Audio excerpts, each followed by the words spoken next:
tous, je vous retrouve aujourd'hui dans une nouvelle vidéo podcast créatif. Je m'appelle Clara, j'ai 23 ans, je vis dans le sud de la France et je vous retrouve une à deux fois par non, n'importe quoi. Je vous retrouve une fois par semaine ou une fois toutes les 2 semaines pour vous parler de mes créations. Ça commence mal, dis donc, hein, ce début de podcast compliqué. Alors, je sais pas si vous entendrez. Il y a énormément de Mistral aujourd'hui et ça fait du bruit. Donc j'espère que ce sera pas trop dérangeant. Mais j'ai que aujourd'hui pour filmer. Aujourd'hui on est samedi 15 avril. 15 avril. J'ai les cheveux gras. Et j'allais me poser un masque aux poudres. Et je me suis dit non, je vais quand même filmer avant. Parce que si je dois vous filmer avec ma Charlotte et tout, ça va être horrible. Voilà, on se retrouve aujourd'hui et aujourd'hui j'ai de nombreux projets terminés.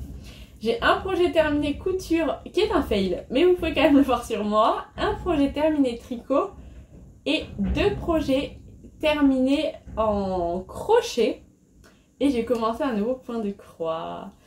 J'ai des achats également à vous montrer et écoutez si ça vous va, on est parti. Alors on va commencer par mon fail. Je vais enlever ça parce que je commence à avoir chaud. Alors ça c'est ma Sophie Scarf première du nom que j'avais tricoté avec 2 écheveaux de 50 grammes que j'avais acheté en Norvège. Donc Sophie Scarf, c'est un modèle de petite knit.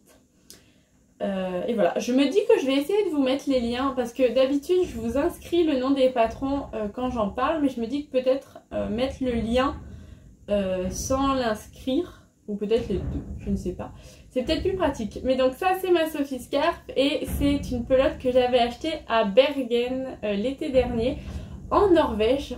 Donc Bergen c'est une ville en Norvège et d'ailleurs c'est un coloris qui s'appelait Jazz Bergen ou quelque chose comme ça, je sais plus, mais j'avais doublé ces 2 pelotes pour faire de la déca et le rendu était hyper joli. Je suis désolée, hein, ça tape, j'espère que vous n'entendez pas trop. Vous voyez ces couleurs?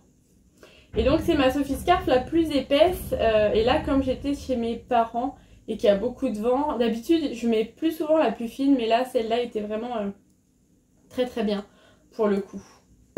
Donc je vais enlever ça parce que j'ai trop chaud et on va de suite parler couture. Alors je ne couds pas du tout, je suis une quiche en couture, mais c'est quelque chose que j'ai envie d'apprendre. Et là il y avait un modèle de Jolie Lab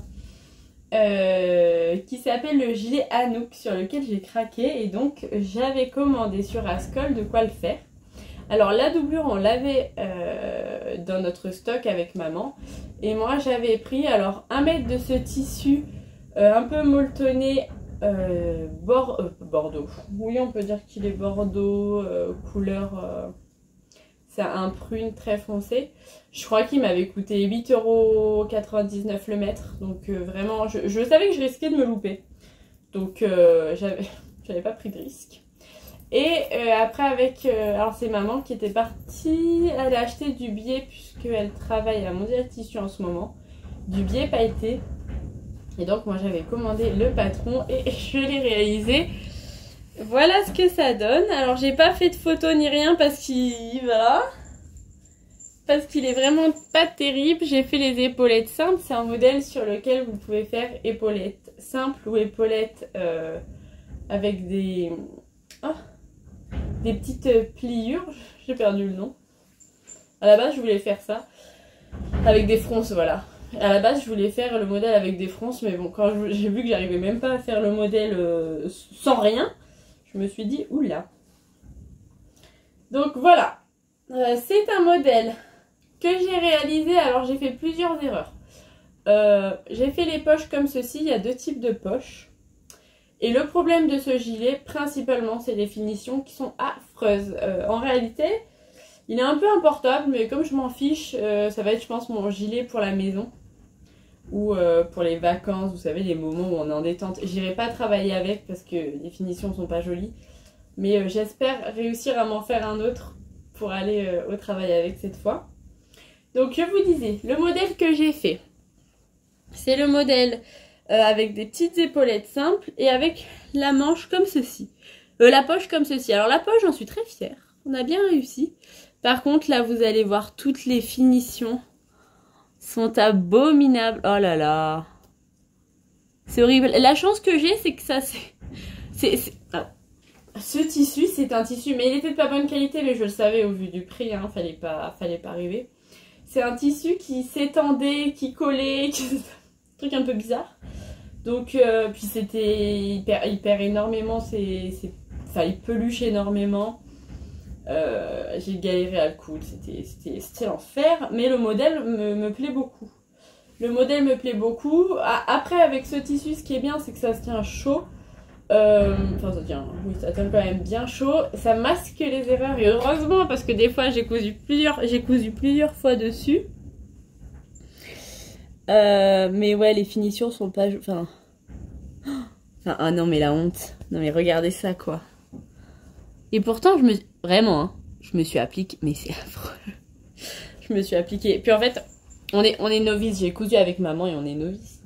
Et regardez, typiquement, l'erreur. Vous voyez ça? En fait, on n'a pas replié. Bon, en plus que j'ai cousu ça comme une quiche. On n'a pas replié. Heureusement, c'est sous les sous de bras, mais bon. C'est vraiment pas joli. Alors, ce que j'ai fait pour que ce soit portable, parce qu'au début, c'était un portable, mais j'étais dégoûtée, donc je me suis dit, pas grave, je le mettrai chez moi. Mais finalement, j'ai cousu à la main à l'intérieur pour rabattre en fait mon billet, parce que je sais pas comment je l'ai posé comme une quiche. Mais vous voyez, tout là, j'ai cousu à la main pour que ça englobe tous les petits fils violets qui partaient pour faire... Oh là là, bref. Pour faire quelque chose d'un peu plus propre, au moins sur le col. Bon, il faut que je le lave maintenant. Oh, c'est une horreur. Au moins sur le col que je puisse le porter. Parce que là, à la rigueur, ça va. Et là, boum, catastrophe. Oh, je sais pas, mais c'est terrible, hein. Je sais pas poser un biais. Pouh là là.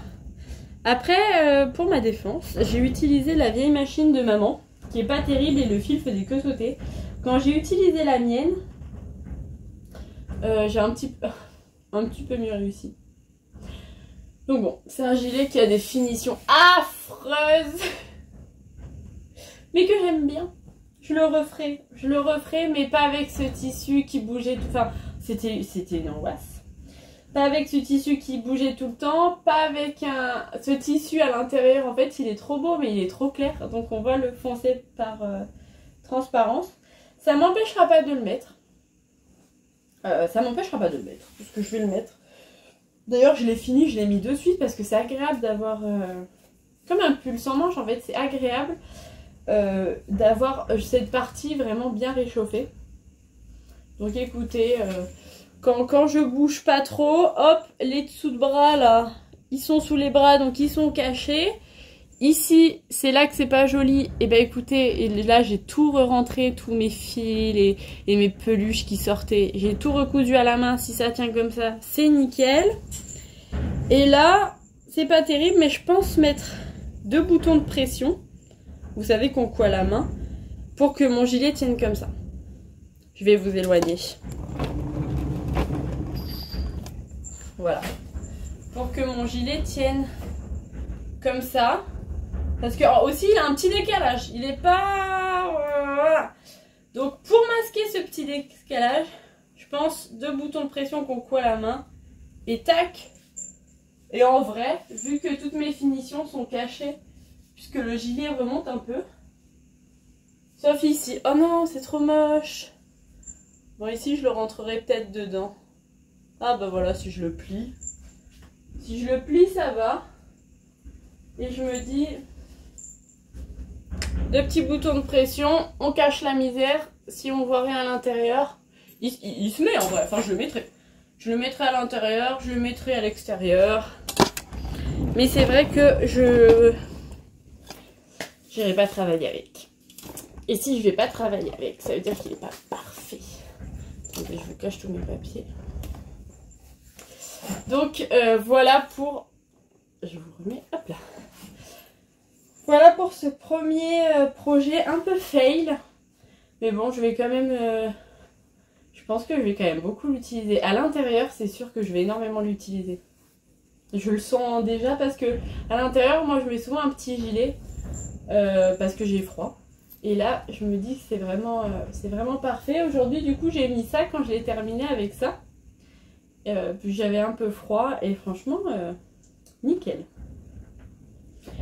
Donc, voilà pour ça. Je vais aller m'acheter un tissu déjà matelassé. Du biais simple, blanc, pour qu'on ne voie pas trop si j'arrive pas bien à le poser. Mais je pense que déjà, si j'ai un tissu matelassé en coton, la couture sera plus facile. Parce que là, vraiment, ça faisait des bosses et il y avait des... Oh là là, c'était terrible.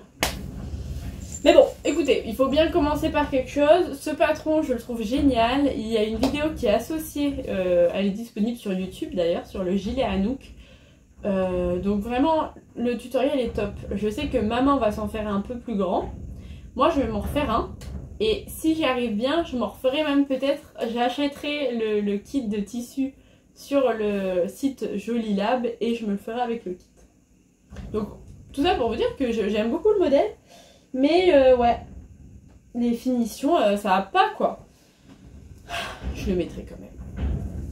Donc voilà pour le premier projet terminé en couture. Oh là là, le vent, vous entendez?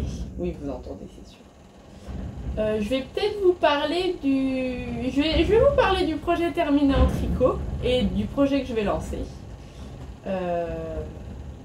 Ouais, on va faire ça, allez, c'est parti. Alors, niveau tricot, vous l'avez vu quasiment fini la semaine dernière, ou il y a 2 semaines, selon quand est-ce que je vais poster cette vidéo. Hop, il s'agit de mon Falesia, oula, que j'ai terminé. J'ai terminé mon Falesia, donc je vous invite à aller voir la précédente vidéo pour voir les laines que j'ai utilisées, les petites étiquettes, puisque je les ai jetées maintenant.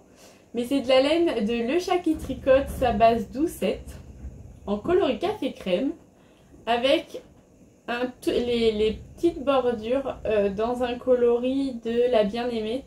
Je me souviens, je sais même pas s'il avait un nom sûrement, mais c'est un moutarde en fait. Et des petits cœurs en bois qu'on m'avait offert durant les vœux les nœuds. Alors j'ai pris une petite vidéo, donc je vais vous l'insérer pour que vous puissiez le voir porter. Parce que c'est vraiment un gilet que j'ai prévu pour mettre sur les robes. Sur mes robes, du moins là pour la période estivale, fin de printemps ou alors le soir en été. Ou la journée en été quand il fait un petit peu plus frais. Parce que moi vraiment je fais partie de la team robe, je mets des robes tout le temps, tout le temps, tout le temps.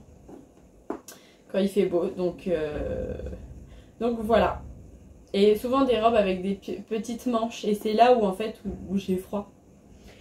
Donc voilà, je l'ai terminé. C'est un projet que j'avais commencé, je crois, peut-être en octobre ou novembre 2022, que j'ai terminé là. J'en suis très contente. Et j'en suis tellement contente que cet été, je vais sûrement m'en refaire un autre en double mohair. Puisque j'aimerais me préparer une veste pour le mariage de mon grand frère qui est en octobre. J'aimerais bien avoir une robe un peu satinée et donc par-dessus mettre une veste en mohair. Donc j'attends d'avoir acheté la robe pour me lancer dans la veste. À moins que je fasse l'inverse, j'achète la laine et j'ai assorti la robe.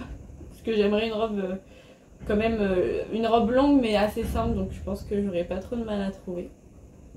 Et voilà, j'aime beaucoup le détail des manches. C'est un gilet qui est très très facile. Si vous êtes débutant, parce que moi ça fait 1 an et 2 ou 3 mois que je tricote et bon, j'ai réussi à le faire.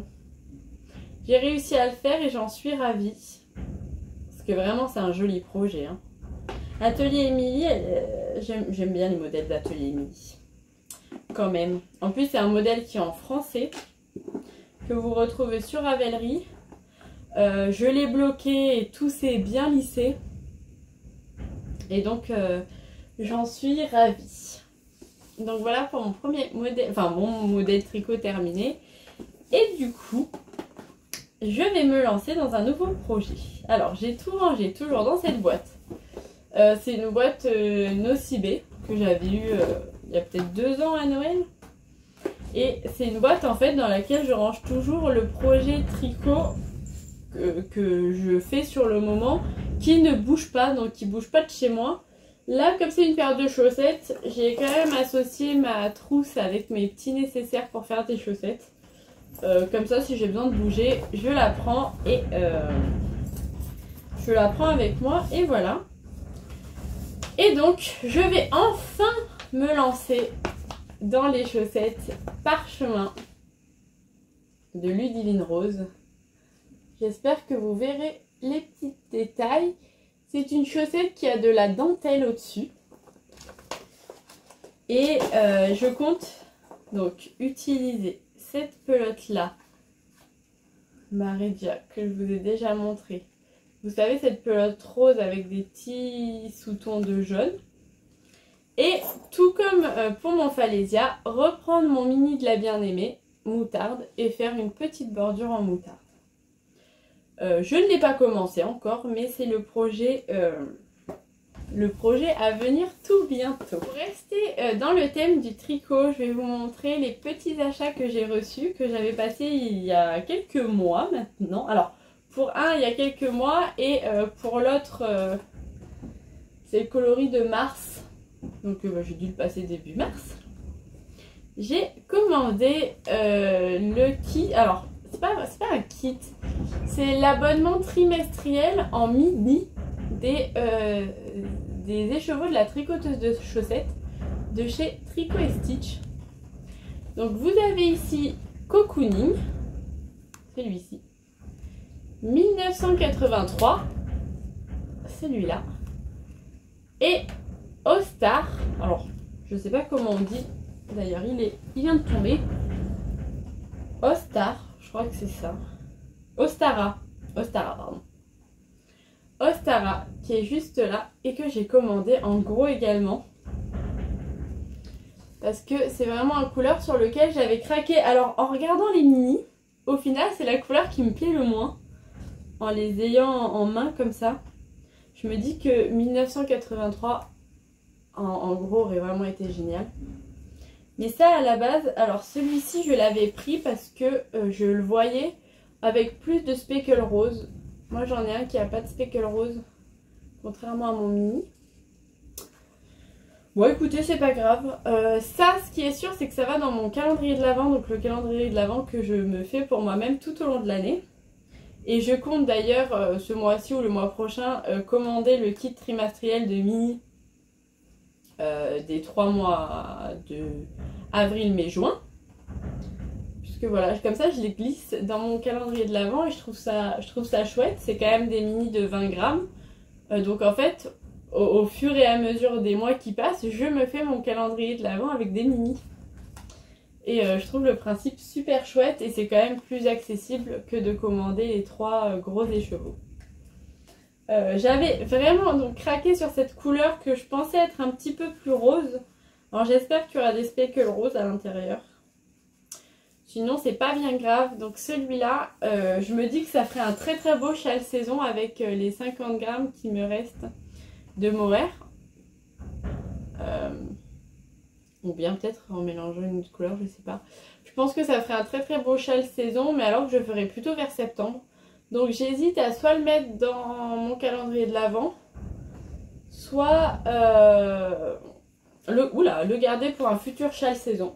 Je pense que je vais peut-être me le garder pour septembre. Quand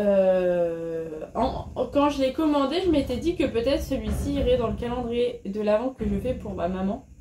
Mais au final, quand je vois la couleur, je pense pas que ça lui plaise. Je regrette de ne pas avoir pris 1983 plutôt à la place. Parce que vraiment, cette couleur est folle.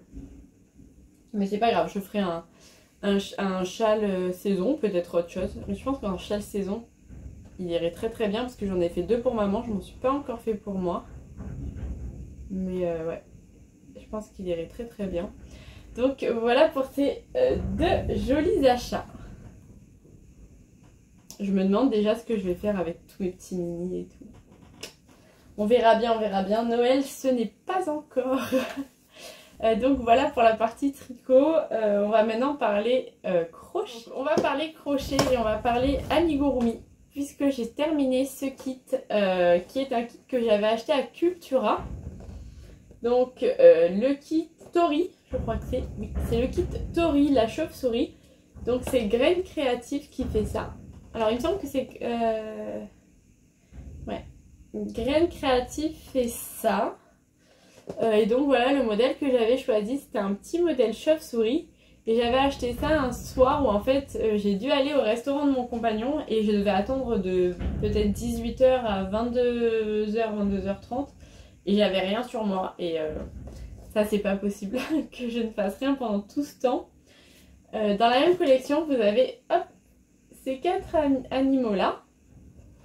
Et donc je l'avais commencé ce fameux soir où j'avais dû aller au restaurant de mon chéri et je l'avais laissé de côté puisque c'était pas un projet. Il m'avait bien dépanné sur le coup, ça m'avait fait plaisir de le faire, mais j'avais pas d'objectif en fait de le terminer avec une date précise. Et j'ai une copine qui m'a demandé de le finir parce qu'elle adore ce modèle, qu'elle n'a pas réussi à le crocheter elle-même pour offrir pour une naissance. Donc c'est ce que j'ai fait. Alors c'est un kit dans lequel vous retrouvez tout le nécessaire pour crocheter votre petit animal. Attendez, je vais vous le mettre sur le côté. Vous avez le mode d'emploi en français et en anglais et sûrement même en d'autres langues, je ne sais pas. Oui, voilà, vous avez français, anglais et après vous avez italien, espagnol, allemand. Mais là, vous avez tout en français. Ah, bah il y a même notre vidéo de base de crochet ici. Vous avez même un petit QR code. Et après, vous avez toutes les explications avec de temps en temps des petites photos. Je trouve que le manuel est très bien fait. Vous avez également une petite page avec les principes de base, les points de base. Et après, on avait tout le nécessaire. Donc les fils. Un crochet comme ceci, alors c'est pas un crochet d'une qualité dingue, mais voilà, en 2,5. Et un petit, hop là, marqueur de rang. Par rapport à l'épaisseur de la laine, je trouvais que 2,5 c'était pas beaucoup. Mais au final, j'ai utilisé vraiment que ce kit pour le faire et ça s'est très bien passé. Et alors j'allais dire c'est plutôt rapide, oui et non. Il faut quand même le temps de le faire. J'allais dire que c'est accessible pour les débutants, mais comme ma copine n'a pas réussi à le faire, au final je ne sais pas trop. Mais si vous connaissez les points de base que vous faites, que vous avez déjà fait un amigurumi, je pense qu'il n'y aura pas de problème pour réaliser ce petit tori. Donc voilà, il y a les yeux de sécurité qui sont fournis. On fait donc son petit bag, son petit sac, hop, les petites ailes, et puis voilà. C'est un amigurumi qui met quand même quelques heures à être fait, mais je trouve que le résultat final est quand même très sympa. C'est vrai que moi j'ai plus l'habitude de faire des amigurumi plus fins, pas avec de la laine, avec du coton mercerisé. Donc c'est plus fin. Mais là j'ai vraiment pris beaucoup de plaisir à le faire. J'ai trouvé ça très simple, très ludique. Et je trouve que le rendu est quand même très joli. Je vais me dépêcher puisque je n'ai plus de batterie. Je voulais aussi vous montrer ce petit amigurumi que j'ai fait. C'est un petit phoque qui vient du livre, d'un des livres de Socroche, Adorables animaux. Je l'ai crocheté en une matinée pour une collègue de travail. J'ai utilisé un fil que j'ai chiné en brocante, plus des couturières, je ne sais plus, mais avec des petites paillettes. Il est gris à paillettes. J'adore le résultat. Je le trouve trop mignon. Donc voilà, j'ai fait ça en une matinée, ça a été fait. Les petites pattes sont trop mignonnes. Et donc voilà, il faut encore pour cette collègue que je fasse un pingouin, puisqu'elle n'arrivait pas à choisir et je lui ai dit bon, je te fais les deux. Donc la semaine prochaine, l'objectif c'est de faire le petit pingouin. Donc voilà pour ça. Je me dépêche. Oh là là, j'ai plus que 2%. Je vais pas vous montrer ma broderie météo. Je vous la montrerai la semaine prochaine puisque c'est toujours pareil. Je suis à jour. Par contre, je voulais vous montrer le modèle. Je me dépêche. Le modèle que j'ai commencé. Hop, qui est donc un modèle de The Frost & Pumpkin Stitchery. Et je vous le montre de loin. C'est le modèle avec donc Les gâteaux! C'est le modèle avec les gâteaux que je range dans cette petite... Et recoucou tout le monde, je vous filme ce petit morceau de vidéo. Alors pas du meilleur angle possible, mais mon téléphone s'est coupé quand je vous parlais de mon dernier projet. Donc là je l'ai branché pour qu'il charge un petit peu et je vais finir de vous parler de ce dont je vous parlais. Je vous montrais donc, hop là, ce modèle-ci. Oh, je passe vite fait. Donc c'est le modèle avec des petits gâteaux de The Frosted Pumpkin Stitchery. C'était un sale, donc un stitch long qui s'appelle Sweet as Pie Club. Moi j'ai pris la charte en noir et blanc puisque j'avais pas d'encre de couleur. Hop, on a toutes les couleurs ici. Je vais pas prendre les couleurs recommandées. Moi je vais piocher dans mon petit, vous savez, ma petite boîte avec tous mes fils chinés ou achetés neufs. La plupart c'est des fils que j'ai chinés. Et donc c'est un modèle que j'ai commencé vendredi. Donc on était le 14. Je vous ai dit qu'on était le 15 aujourd'hui, c'est ça. Voilà, vous aurez peut-être la vidéo avec une semaine de décalage. Selon si j'arrive à la monter vite, vous l'aurez dimanche. Sinon vous l'aurez vendredi prochain d'ailleurs. Mais donc oui, je vous disais que je l'ai commencé hier. Et vraiment j'adore ce motif quand il fait jour à travailler, c'est génial. Le point de croix c'est quand même quelque chose de long à faire, donc il y a pas mal d'heures de travail déjà dessus et vous allez voir, pourtant c'est pas énorme. Voilà ce que j'ai fait. J'ai fait le petit nœud qu'on trouve au-dessus de la couronne. Comme c'est la caméra avant, ça fait pas la mise au point. Vous avez ce joli aimant aiguille de poussière d'étoile. J'ai pris celui-là puisque il me fait penser à un thé, c'est un thé fleuri. Et comme je vais broder des petites parts de gâteau, c'est génial. Dans le modèle, on a... en fait, il y a 12 parts de gâteau. Je pense que le stitch long, c'était un gâteau par mois. Je pense, hein, ça se trouve, c'était pas ça. Mais comme il y en a 12, ça me fait penser aux 12 mois de l'année. Et chaque gâteau, en fait, dans le modèle, tous les gâteaux ont une recette. Enfin, vous avez la recette des gâteaux, pardon. Donc, c'est un modèle qui, de base, est assez cher, puisqu'il est presque à 17 $. Donc, je crois que ça revenait à peu près à 17 € maintenant. Et moi, j'ai profité d'une réduction et je l'ai payé 11 €. Donc, ça reste quand même cher pour un patron en PDF, mais je le trouve génial.